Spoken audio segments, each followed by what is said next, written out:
안녕하세요. 예담교회 중고등부 여러분. 오늘 말씀을 들으신 후에 공과를 들으러 오신 여러분을 환영합니다. 여러분, 전도사님이 오늘 말씀 가운데 이제 르호보암 왕 시대에 동성애 문제가 있었다고 여러분들께 말씀을 드렸습니다. 그리고 공과를 통해서 더 자세히 이 문제를 다루겠다고 여러분들께 말씀을 드렸지요.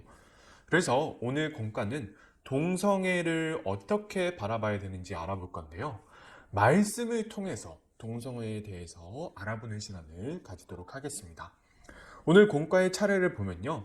동성애에 관하여 구약이 어떠한 말씀들을 보여주고 있는지, 그리고 신약에 어떠한 말씀들이 보여주고 있는지 먼저 보고요. 그 다음에 동성애가 왜 나타나는지에 대한 이유를 보고, 그 다음에 이 동성애에 대해서 우리가 어떻게 바라봐야 하는지 우리가 알아보도록 하겠습니다. 여러분, 먼저 구약의 말씀들을 알아보도록 할게요.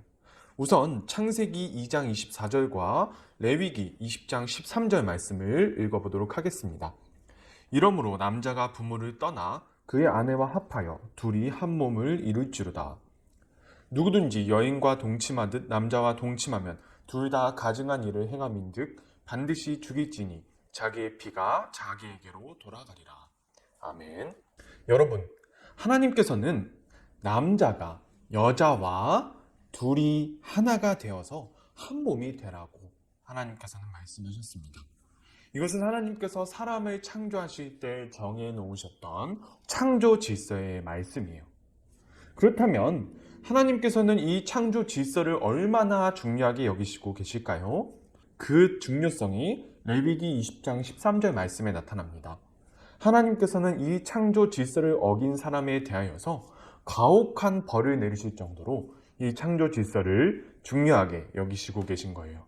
그렇다면 이 창조 질서가 망가지는 가장 대표적인 예는 무엇일까요? 구약의 말씀들 가운데에서 오늘 설교 본문을 포함하여서 가장 극단적으로 나타나는 부분이 있습니다. 바로 소돔과 고모라가 나오는 본문입니다. 창세기 19장 4절에서 5절 말씀을 읽도록 하겠습니다. 그들이 눕기 전에 그 성 사람 곧 소돔 백성들이 노소를 막론하고 원근에서 다 모여 그 집을 애워싸고 롯을 부르고 그에게 이르되 오늘 밤에 내게 온 사람들이 어디 있느냐 이끌어내라 우리가 그들을 상관하리라. 여러분, 여기서 상관하리라 라는 말은 우리가 그들과 성관계를 하겠다는 말입니다. 여러분, 소돔 사람들은 나그네를 이토록 압제하고 약자들을 이렇게 핍박하였습니다. 그래서 하나님께서는 이러한 악을 저질렀던 소돔 사람들에 대하여서 심판을 내리십니다. 소돔과 고모라 도시에 불을 내리셔서 그 도시가 흔적도 없이 다 사라지도록 하나님께서는 심판을 내리셨던 것입니다. 그렇다면 지금까지 구약의 말씀들을 알아보았는데요. 이제 신약의 말씀들을 알아보도록 하겠습니다. 여러분, 예수님께서는 이 구약의 말씀들에 대해서 어떻게 바라보고 계실까요? 마태복음 19장 4절에서 5절 말씀을 읽도록 하겠습니다. 예수께서 대답하여 이르시되 사람을 지으시니가 본래 그들을 남자와 여자로 지으시고 말씀하시기를 그러므로 사람이 그 부모를 떠나서 아내에게 합하여 그들이 한 몸이 될지니라 하신 것을 읽지 못하였느냐. 여러분, 예수님께서는 하나님께서 천지를 창조하실 때 만들어 놓으셨던, 세워 놓으셨던 창조 질서를 그대로 이루어야 된다고 말씀하십니다. 그렇다면 예수님께서는 이보다 더 나아가서 어떻게 이 창조 질서에 어긋난 동성애 문제에 관하여서 더 확고한 답을 우리에게 주셨을까요? 마태복음 5장 17절에서 18절 말씀을 읽도록 하겠습니다. 내가 율법이나 선지자를 폐하러 온 줄로 생각하지 말라. 폐하러 온 것이 아니요 완전하게 하려 함이라. 진실로 너희에게 이르노니 천지가 없어지기 전에는 율법의 1.1획도 결코 없어지지 아니하고 다 이루리라. 여러분, 예수님께서 이 땅에 오신 이유는 구약의 율법, 구약의 선지자를 이루시기 위하여서 이 땅에 오신 것입니다. 예수님께서는 구약을 없애러 오신 분이 아니십니다. 3년 반 동안의 공생의 기간 동안 하나님께서 기록해 놓으셨던 구약의 말씀을 그대로 이루어 나가셨습니다. 여러분, 우리가 구약에 나오는 동성애 그리고 신약에 나오는 그 구약의 말씀을 이루시려는 예수님의 말씀을 우리가 알아보았습니다. 여러분, 그렇다면 우리가 성경 가운데 동성애의 이유를 어떻게 알아볼 수 있을까요? 로마서 1장을 통해서 알아가 보도록 하겠습니다. 로마서 1장 23절에서 25절 말씀을 읽어드리도록 할게요. 그들은 썩지 않는 하나님의 영광을 썩어 없어질 사람이나 새나 네 발 짐승이나 기어다니는 동물의 형상으로 바꾸어 놓았습니다. 그러므로 하나님께서는 사람들이 마음의 욕정대로 하도록 더러움에 그대로 내버려 두시니 서로의 몸을 욕되게 하였습니다. 사람들은 하나님의 진리를 거짓으로 바꾸고 창조주 대신에 피조물을 숭배하고 섬겼습니다. 하나님은 영원히 찬송을 받으실 분이십니다. 아멘. 여러분, 전도사님이 예전에 우상이 어떠한 과정을 통해서 나오는지에 대해서 말씀을 드린 적이 있습니다. 전도사님이 어떻게 설명을 드렸냐면, 우상은 세상 문화가 신격화가 되면 우상이 된다고 말씀을 드렸습니다. 지금 우리가 살고 있는 이 세상 가운데서 돈이 최고다라는 세상 문화가 돈을 신격화하는 문화를, 돈을 신격화하는 그러한 신앙을 만들어냈지요. 하나님께서는 그러한 세상의 문화가 신격화되어서 나타나는 우상이 세상에 판칠 때 하나님께서 세우시고자 하셨던 창조 질서가 파괴된다고 말씀하셨습니다. 그리고 그 창조 질서의 파괴의 결과가 바로 동성애인 것입니다. 로마서 1장 26절에서 27절 말씀을 읽도록 하겠습니다. 이런 까닭에 하나님께서는 사람들을 부끄러운 정욕에 내버려 두셨습니다. 여자들은 남자와의 바른 관계를 바르지 못한 관계로 바꾸고, 또한 남자들도 이와 같이 여자와의 바른 관계를 버리고 서로 욕정에 불탔으며 남자가 남자와 더불어 부끄러운 짓을 하게 되었습니다. 그래서 그들은 그 잘못에 마땅한 대가를 스스로 받았습니다. 여러분, 동성애는 창조 질서의 파괴의 결과로서 나타난 것입니다. 세상 문화가 신격화됨으로 인하여서 세상 문화가 신격화되는 과정 가운데 사람이 다른 사람 위에 서게 되었을 때 나오는 결과가 바로 이 동성애인 것입니다. 여러분, 그렇다면 우리가 이 동성애를 어떻게 바라봐야 할까요? 전도사님은 우리가 앞에서 봤던 소돔과 우리가 앞으로 배울 기회가 많을 로마의 역사 서로 비교해가면서 이 동성애를 어떻게 바라봐야 되는지를 알아가 보려고 합니다. 여러분, 창세기 13장 13절 말씀에 소돔에 대하여서 하나님께서 평가하신 말씀이 있습니다. 전도사님이 읽어드리겠습니다. 소돔 사람은 여호와 앞에 악하며 큰 죄인이었더라. 여러분, 앞에서 소돔 사람이 롯의 집에 들어온 나그네들을 겁탈하라고 했던 모습들을 우리가 보았습니다. 소돔 사람들은 자신들의 성에 들어온 나그네들을 압제할 정도로 그들에게 성적으로 폭력을 저지를 정도로 악한 사람들이었습니다. 여러분, 그렇다면 이러한 문제가 그 단지 소돔 사람들에게서만 나타났을까요? 그렇지 않습니다. 세상 문화가 신격화되고 세상 문화가 우상화되는 사회에서 언제나 가장 먼저 나타난 것이 성적인 착취였습니다. 여러분, 고대 로마 시대에 제정이 시작됩니다. 황제라는 계급이 나타나기 시작합니다. 황제라는 계급이 나타나기 시작하고 그 아래 또 다른 계급들이 줄줄이 나타나기 시작합니다.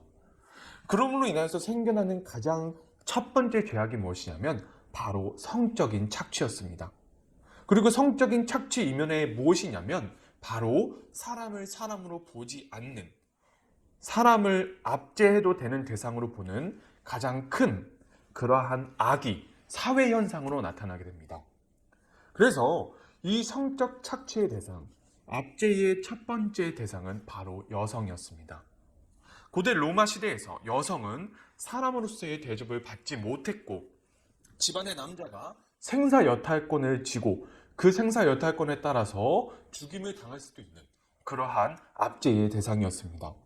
또한 결혼과 이혼마저도 자신의 의사에 따라서 하는 것이 아니라 오로지 이익을 위해서 여자의 의사와는 상관없이 이루어졌습니다. 이러한 압제 가운데에서 여성들이 무엇을 하게 되냐면 여성들이 먼저 동성애를 시작하게 되는 거예요. 여러분, 우리가 앞에 창조 질서 파괴의 결과로서 로마서 1장 26절과 27절 말씀을 읽어봤는데요. 여러분들이 말씀을 읽으면서 이 부분을 캐치를 해냈으면 좋겠다는 생각이 듭니다. 여러분, 동성애가 누구에서부터 먼저 시작되냐면 여자들부터 시작됩니다. 레즈비언이 먼저 생겨나고 그 다음에 게이가 생겨나는 거예요. 왜 레즈비언이 먼저 생겨날까요? 왜 게이가 아니라 레즈비언들이 먼저 생겨날까요?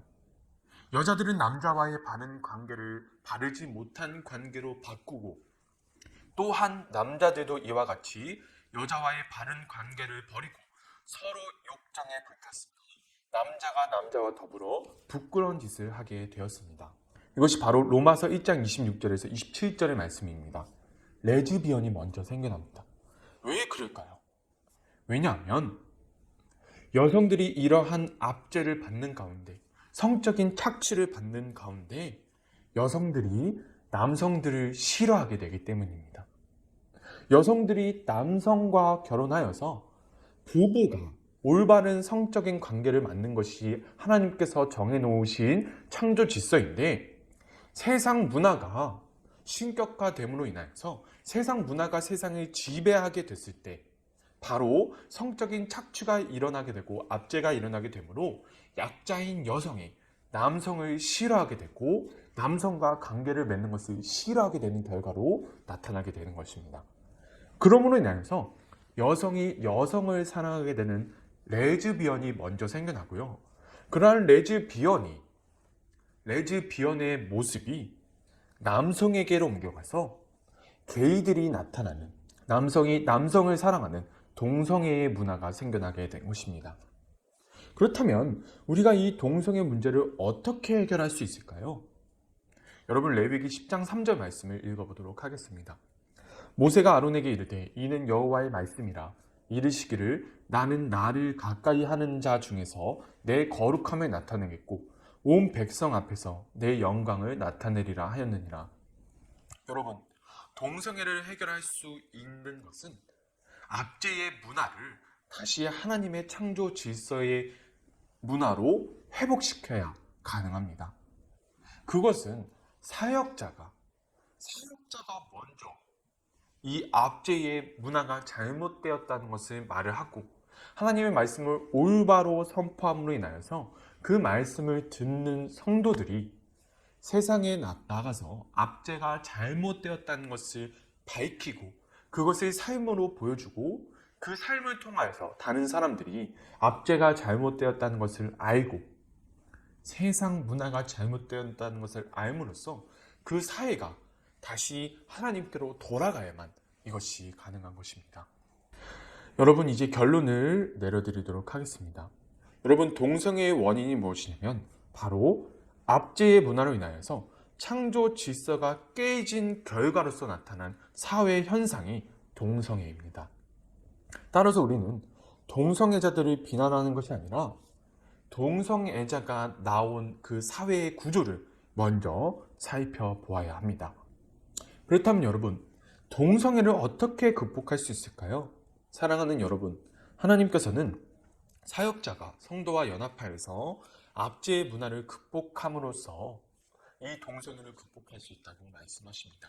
사회 구조적 문제가 가장 먼저 해결되어야 되고 가장 먼저 잘못되었다고 말할 수 있는 곳이 어디냐면 바로 우리 교회여야 됩니다. 전도사님부터 그러한 것이 잘못되었다고 말을 해야 되고 전도사님의 말을 들은 여러분들이 그것이 잘못되었다고 세상에 전파할 수 있어야 되는 것입니다. 사랑하는 여러분, 우리가 이 동성애를 어떻게 바라봐야 되는지 오늘 알아보았습니다.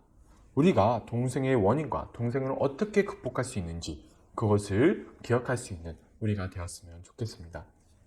여러분, 오늘 문제는 마지막 결론 부분, 동성애의 원인과 동성애의 극복 부분만 적어서 전도사님께 보내주시면 감사하겠습니다. 여러분, 공과 들여주셔서 너무 감사하고요. 다음 주에 만나요.